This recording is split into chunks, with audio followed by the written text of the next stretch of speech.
admit this is a great way to break my sick leave. So I'm very honored, and I'm going to take a, just unlock my computer here.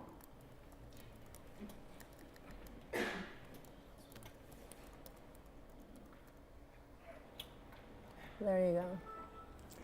So what I wanted to do today is to share a little bit what we have done at the Global Fund in terms of a campaign that we just finished.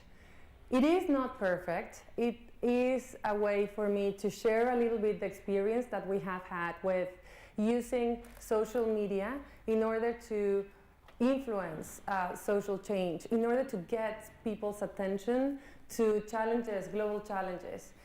So what I'm going to be sharing with you is basically, I think that we can go to the next one. What we can do already is, I'm going to tell you a little bit about what we do.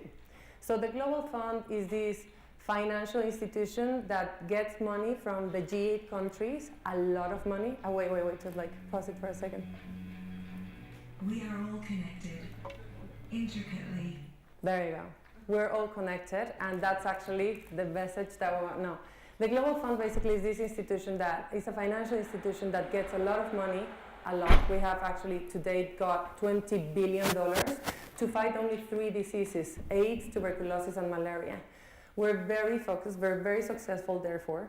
We have saved in 8 years 5.7 million lives, and that's very, very encouraging for an institution that basically is trying to prove results, where we say, no. Humanitarian and aid development and so on cannot be inefficient anymore. You have to be results-oriented. If your country, Switzerland, France, is giving money, it's also because they want to see the results. It's not only to be eaten up by the huge institutions, and I used to work for the UN, so I can say that, for the huge institutions where you have so many issues all interlinked that it's hard to break down. Now, AIDS, tuberculosis, and malaria are easy to isolate.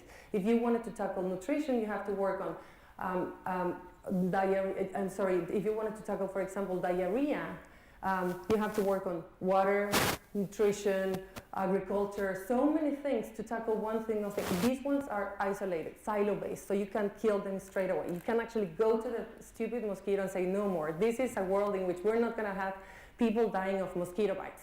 So you actually can't tackle them. That's why, and one of the main problems we had was AIDS. Everybody is done with AIDS. I mean, we have heard it so many years. It's 10 years of Africa, AIDS, Africa, the fatigue. When are we going to finish? I mean, it's like, it's also, you don't hear it anymore. So what we had was a challenge.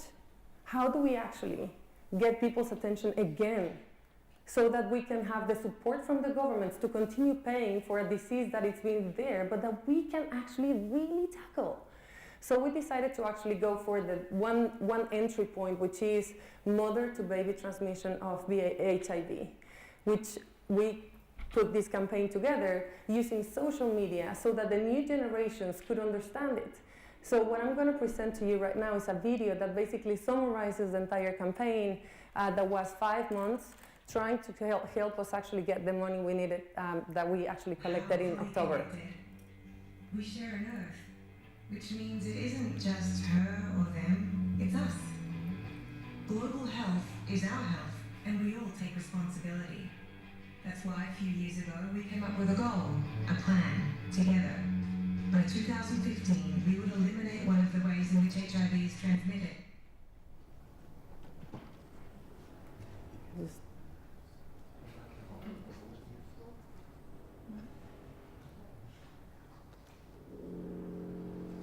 Right? All right, well, you can Thousands of imagine. women have already received it. It's working. And if we work together, if we keep going, in only 5 years, we can stop the spread of HIV from mother to child and protect those who can't protect themselves. We are all connected, so we created a campaign to tell everyone about our goal. One of us lent her voice, a passion, encouraging others to lend more than art or fame. They joined the fight. We told our friends, our leaders, our world. In only 5 months, we turned a campaign into a movement. Millions stood with millions to save millions, because we realized it's not about them, it's about us. all of us. We can be the generation that saves future generations from HIV. We can change the course of global health. We are making history. Let's take the next step together.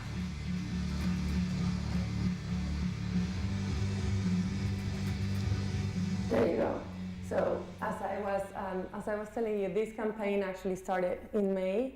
Geneva is, I have to say, it's really a great place to do marketing.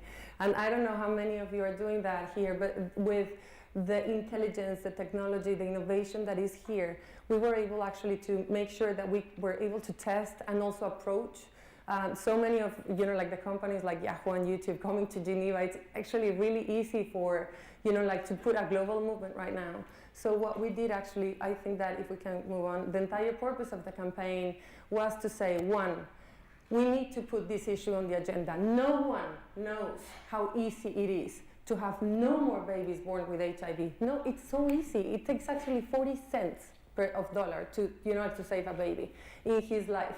We don't have to have babies born with HIV. If they get it later, it's another thing. But we can turn the game, right? So that was actually putting the issue on the agenda. The second one was actually to get the taxpayer support.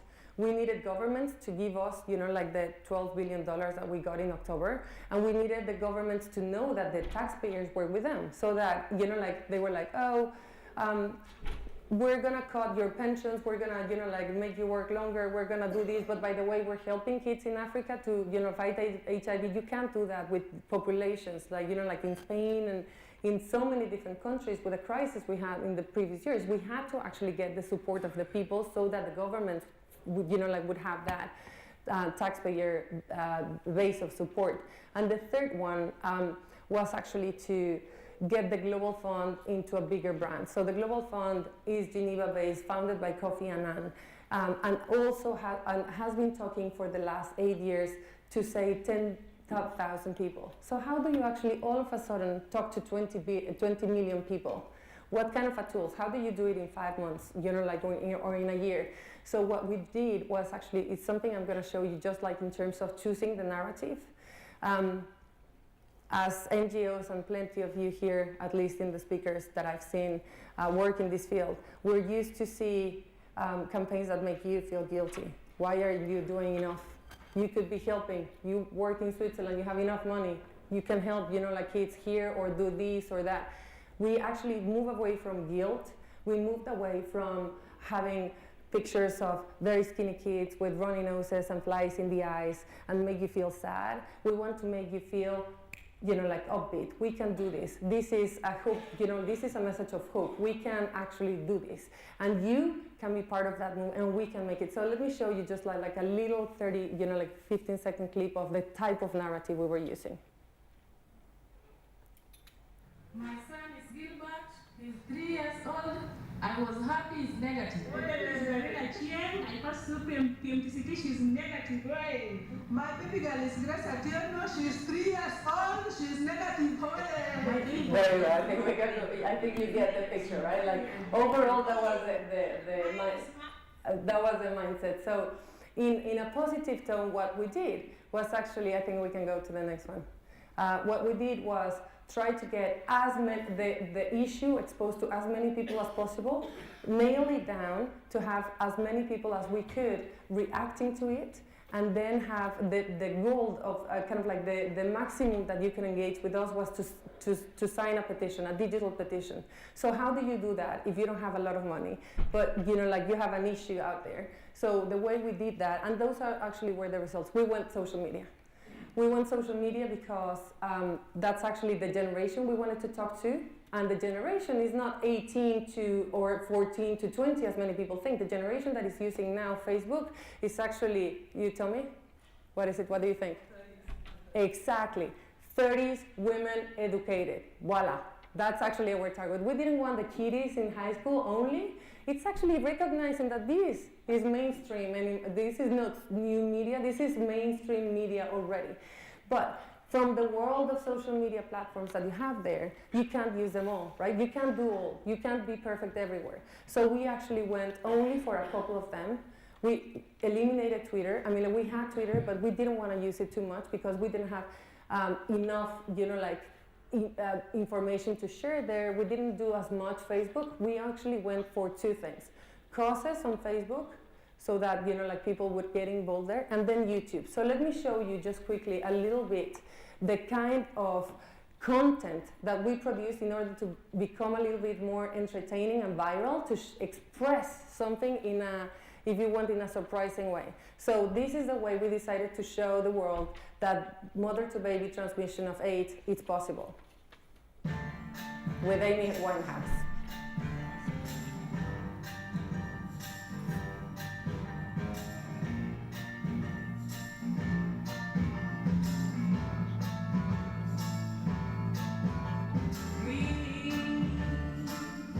Life is a beautiful journey. Don't let AIDS kill it. Free future generations from HIV. If you sign up, we can make it happen on bornhivfree.org. I mean, we had a number of content, pieces produced, but it was really an interesting exercise trying to get some, the surprise element. You wouldn't imagine Amy Winehouse or, these kind of visuals for the Global Fund before, or for an AIDS campaign or something like that. And we went to Amy Winehouse and we were like, we need you on board. I mean, you have a serious image problem, girl. We can help you here, right? And, you can give us actually part of your music, and we can, demonstrate that you care about something else,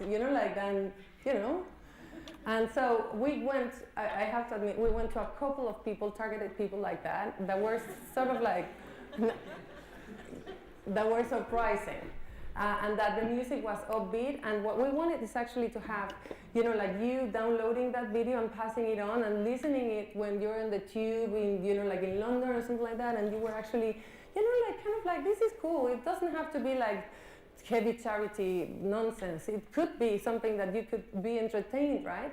So, but not only that, you cannot only entertain, you have to educate a little bit as well. So what we did actually was also try to get some educational pieces of content. I'm going to show you one of them just to give you a sense.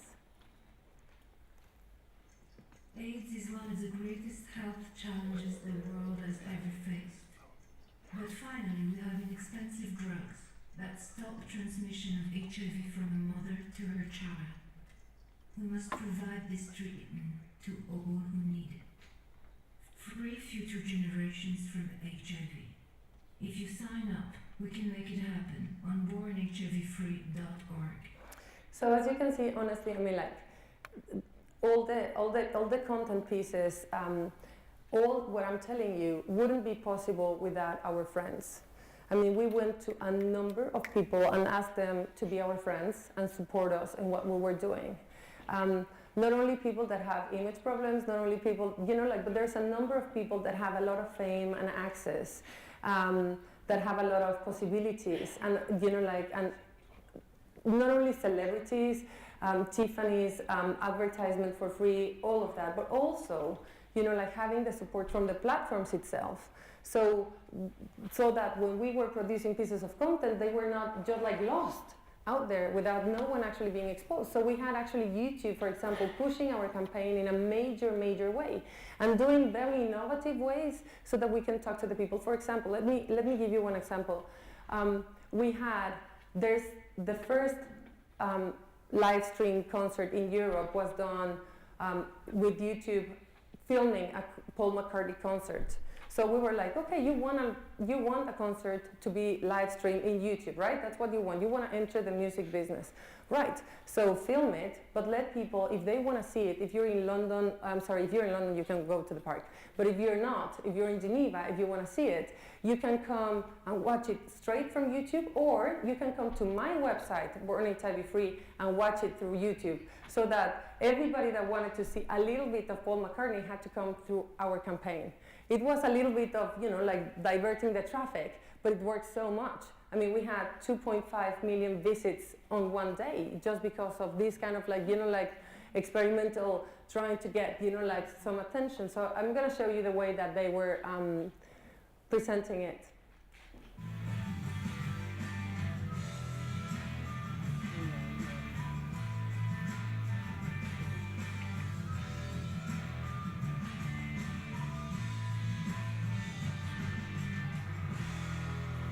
And this day and night for a week in all the like European capitals, you can imagine the type of traffic we got. I mean, as a campaign, as a non-for-profit, without any money to do this, it was beautiful. Just having like Paul McCartney being exposed there, talking about Born HIV free, saying that it is possible, actually making it cool.